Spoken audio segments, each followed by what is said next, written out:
அத்தியாயம் 80. மருத்துவன் சதி. போன அத்தியாயத்துல இளஞ்செழியன் அலீமாவை சமாதானப்படுத்தினதுனால அலீமாவும் மருத்துவனும் அவனுக்கு பணம் சம்பாதிக்க உதவி செய்ய யவன இளவரசர் அக்கீலீஸுக்கு அறிமுகப்படுத்தி வைக்கிறத பார்த்தோம். அதை தொடர்ந்து யவன இளவரசர்கள்ல ஒருத்தரான அக்கீலீஸால அன்பா வரவேற்கப்பட்டு யவன அரச மாளிகையோட ஒரு அந்தரங்க அறைக்கு போன இளஞ்செழியன் அந்த பெரிய மாளிகையோட அமைப்பையும் அங்க இருந்த பொருட்களையும் பார்த்து பிரமிச்சு போனான்.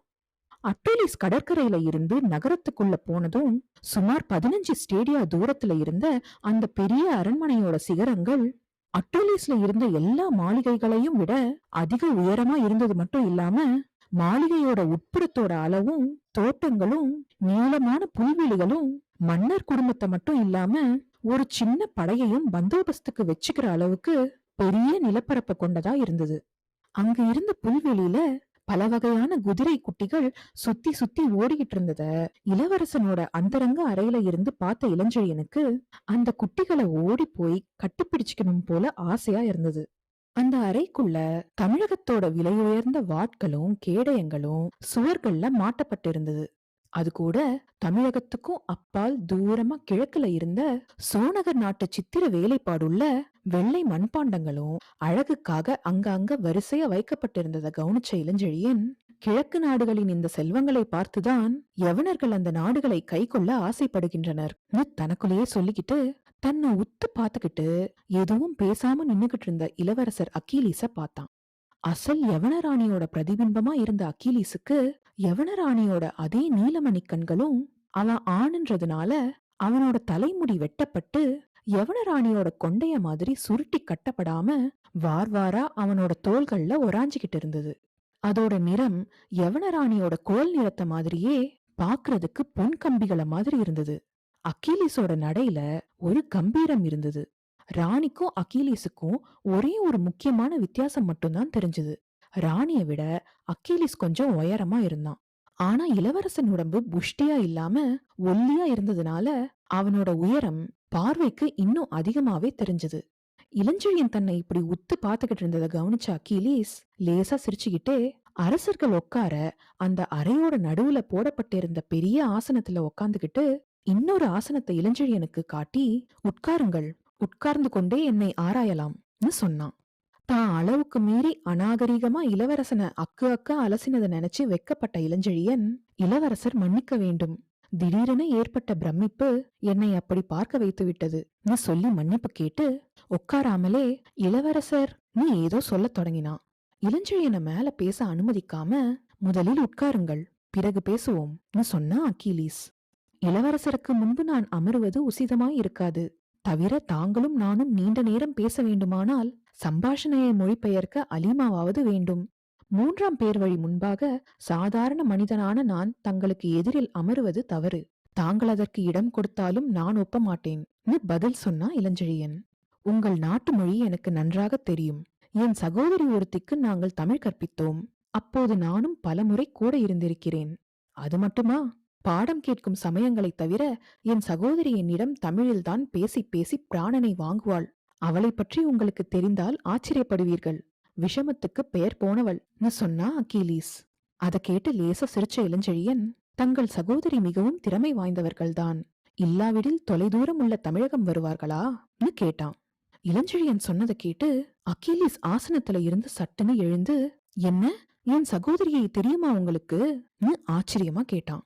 யவனராணியை அறியாதவர்கள் புகாரில் யாருமே கிடையாது. அவர்கள் அழகு மக்களை ஆட்கொண்டது. அவர்கள் கம்பீரம் வீரர்களை பணியச் செய்ததுன்னு பணிவா சொன்னா இளஞ்செழியன். நீங்களும் பூம்புகாரின் வாசியான்னு கேட்டான் அக்கீலீஸ்.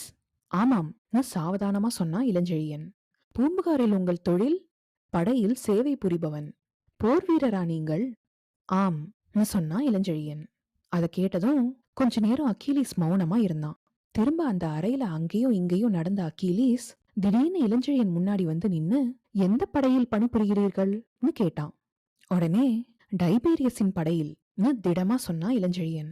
டைபீரியஸை உங்களுக்கு தெரியுமான்னு கொஞ்சம் தடுமாற்றத்தோட கேட்டான் அக்கீலீஸ்.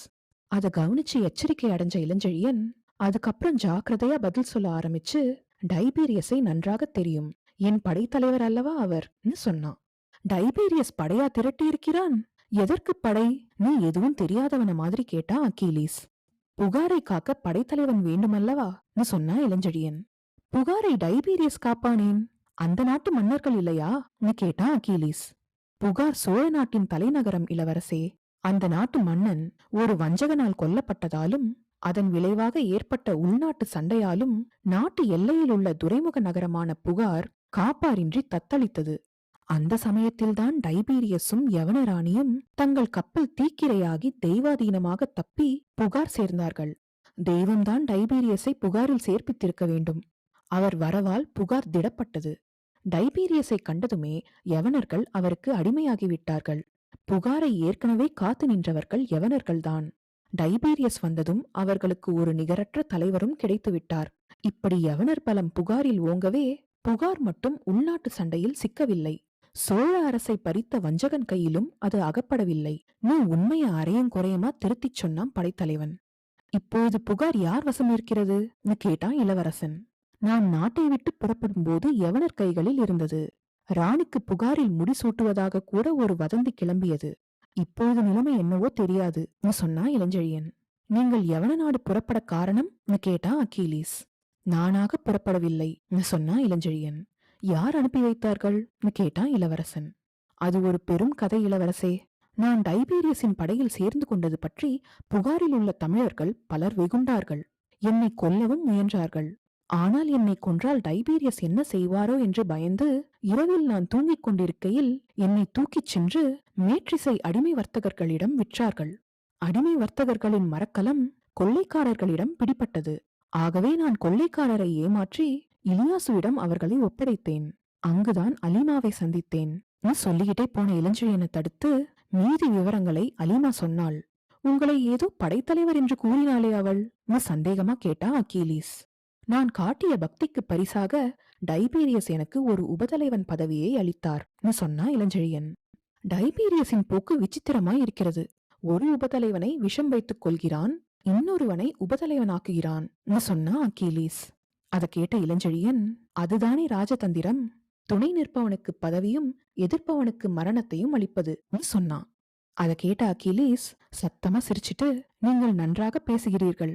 ஆனால் நீங்கள் நம்பத்தகுந்தவர் தானா என்று மட்டும் எனக்கு புரியவில்லை சொன்னான். ஏன் அந்த சந்தேகம் தங்களுக்கு கேட்டான் இளஞ்செழியன். யவனர்களிடம் சேர்ந்து நீங்கள் சொந்த நாட்டுக்கு துரோகியாகவில்லையா கேட்டா அக்கீலீஸ். என் உயிர் போனாலும் சொந்த நாட்டுக்கு துரோகம் செய்ய மாட்டேன். என்னை புகாரில் சந்தித்த யவன மருத்துவரை வேண்டுமானாலும் கேளுங்கள் சொன்னா இளஞ்செழியன். பின் எதற்காக யவனர் படையில் சேர்ந்தீர் கடுமையா கேட்டா அக்கீலீஸ். நாட்டு நன்மையை முன்னிட்டு உறுதியா சொன்னா இளஞ்செழியன். பிற நாட்டான் படையில் சேவை செய்வது நாட்டு நன்மையை முன்னிட்டா இகழ்ச்சியா கேட்டா அக்கீலீஸ்.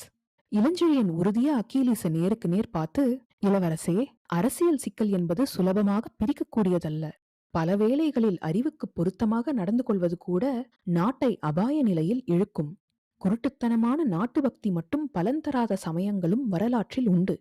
நீண்டகால சுதந்திரத்தை முன்னிட்டு இடைக்கால ஆதிக்கத்தை அனுமதித்த ராஜதந்திரிகள் உண்டு. டைபீரியஸ் தமிழகம் வந்தபோது தமிழகம் இருங்கோவேல் என்ற வஞ்சகன் கையிலும் அவனுக்கு துணை நின்ற சேரபாண்டிய மன்னர்கள் கையிலும் சிக்கி நின்றது. சோழ அரியணையின் உண்மை மன்னன் மறைந்து உறைந்த காலம் அது. பூம்புகார் செல்வம் நிரம்பிய துறைமுக நகரம். அது மாற்றார் கையில் விழுந்தால் பிறகு சோழ நாடு சோழர்கள் கையில் சிக்குவது பகற்கனவாக முடியும். ஆகவே சோழ நாட்டின் வாயில் போன்ற புகாரை பாதுகாக்க இடைக்காலத்துக்கு மட்டுமாவது பலமான ஒரு கரம் தேவையாயிருந்தது. அந்த சமயத்தில் டைபீரியஸ் வந்தார். நாட்டுப்பற்றுடைய பலர் அவருடன் சேர்ந்தோம் சொல்லிக்கிட்டே போன இளஞ்செழியனை தடுத்து, மறைந்துரையும் உங்கள் உண்மை மன்னன் படை திரட்டி வெளிவந்தால் கேட்டான் அக்கீலீஸ். சொல்கிறேன் இளவரசே, ஆனால் உண்மையை சகிக்க முடியுமா உங்களால் கேட்டான் இளஞ்செழியன். முடியும், சொல்லுங்கள் சொன்னா அக்கீலீஸ்.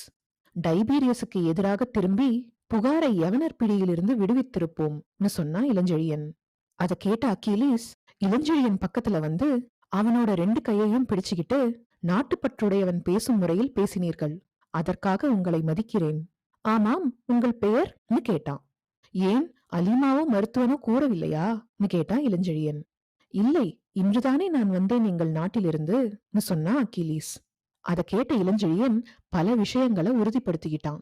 முதலாவதா, மருத்துவனோ அலீமாவோ தன்னை பத்தி அதிகமா எதையும் அக்கீலீஸ் கிட்ட சொல்லலன்றதையும், 2வதா மருத்துவன் வந்த கப்பல் அட்டூலிஸ்க்கு வந்ததுக்கும் அட்டூலிஸ்க்கு வந்ததுக்கும் பல நாட்கள் வித்தியாசம் இருந்தாலும் தமிழ்நாட்டுல இருந்து வேற எந்த கப்பலும் இன்னும் வரலன்றதையும், மூணாவதா அதனால யவன இளவரசனுக்கு தன்னை பத்தியோ தமிழ்நாட்டை பத்தியோ முழு தகவல் கிடைக்க வாய்ப்பே இல்லைன்றதையும் தெரிஞ்சுக்கிட்டான் இளஞ்செழியன். இதையெல்லாம் யோசிச்சு பார்த்து ஒரு முடிவுக்கு வந்த படைத்தலைவன் தன்னோட பேரை மாத்தி என் பெயர் அமரன் சொன்னான். அமரன் என்றால் தேவபுருஷன் என்றல்லவா பொருள் சொல்லி சிரிச்ச அக்கிலீஸ், தமிழக வீரரே, நீங்கள் தமிழகம் திரும்ப உதவி கேட்பதாக யவன மருத்துவர் கூறினார். அதற்கு பொருள் பெற அட்டுலீஸில் வழி ஒன்றுதான், ரத போட்டியில் வெற்றி பெற வேண்டும் சொன்னான். அலீமா மருத்துவர் இருவருமே இதைத்தான் கூறினார்கள் சொன்னா இளஞ்செழியன். ரதம் விடுவதில் வல்லவரா நீங்கள்? இங்கு புறவிகளை வாயு வேகத்தில் செலுத்தக்கூடியவர்கள் இருக்கிறார்களே சொன்னா அக்கிலீஸ். மனோவேகத்தில் என்னால் செலுத்த முடியும் சொன்னா இளஞ்செழியன். நாளை முதல் பயிற்சி ஆரம்பிப்போம். இன்னும் ரத போட்டிக்கு நாட்கள் 10 இருக்கின்றன. அதுவரை நீங்கள் இந்த மாளிகையிலேயே தங்கலாம் சொன்னா அக்கிலீஸ். அடுத்த நாள்ல இருந்து இளஞ்செழியனுக்கு அந்த மாளிகையில அரச உபச்சாரம் நடந்தது.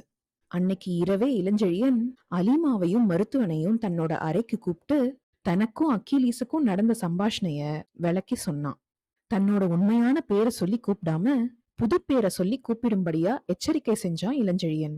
அலீமாவும் மருத்துவனும் இளஞ்செழியன் சொன்னபடியே நடந்துகிட்டதாலையும், யவன மருத்துவன் வந்த கப்பலோட கப்பல் தலைவனுக்கு இளஞ்செழியன் பத்தின விவரங்களை டைபீரிய சொல்லாததாலையும், மருத்துவனோட மரக்கலம் வந்ததுக்கு அப்புறம் வேற எந்த மரக்கலமும் தமிழ்நாட்டுல இருந்து வராததாலையும் இளஞ்செழியன் பத்திய முழு உண்மை யவன இளவரசனுக்கு தெரிய வாய்ப்பில்லாம போயிடுச்சு.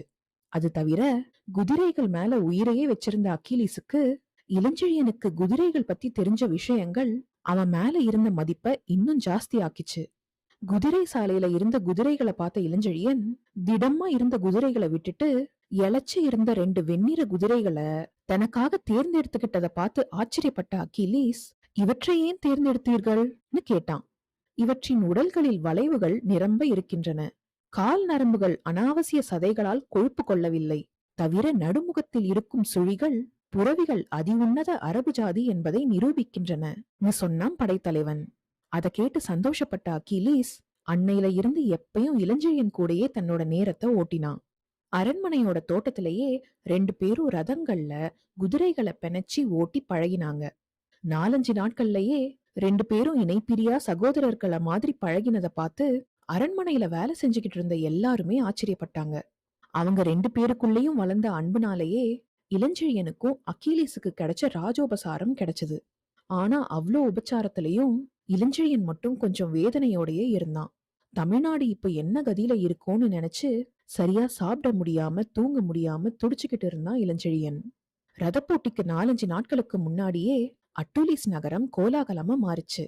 அட்டுலீஸ் நகரம் ஜன நெரிசலாலையும் பந்தயம் கற்ற வர்த்தகர் கூட்டத்தாலையும் நிரம்பி இருந்தது.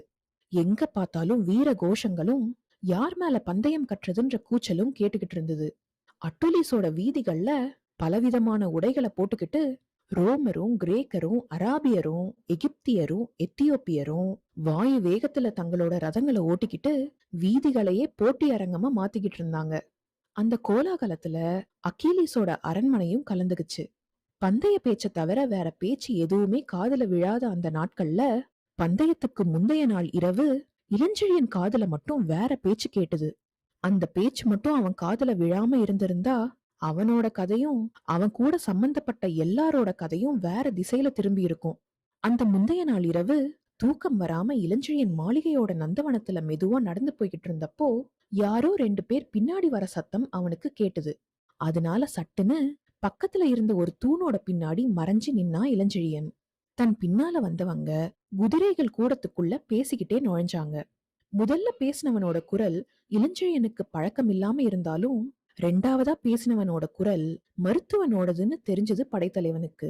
யவன மருத்துவன் சொன்ன சில வார்த்தைகளை கேட்ட இளஞ்செழியன் அவன் எவ்வளோ பெரிய சதிய செஞ்சு தன்னை தமிழகம் போக விடாம தடுக்கிறதோட மட்டும் இல்லாம அக்கீலீஸுக்கு விரோதியாவும் தன்னை மாத்த இருந்தான்றத நினைச்சு கோவப்பட்டான்.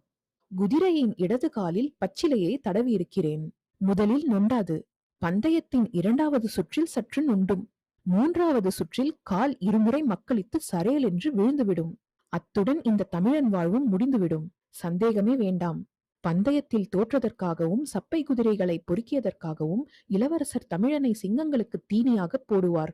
அவன் தசைகளை சிங்கங்கள் கிழித்து புசித்து எலும்புகளையும் நரநரவென்று கடிக்கும் காட்சியை நாம் இருவரும் காணப்போகிறோம் சொல்லி சந்தோஷமா சத்தமா சிரிச்சான் மருத்துவன்.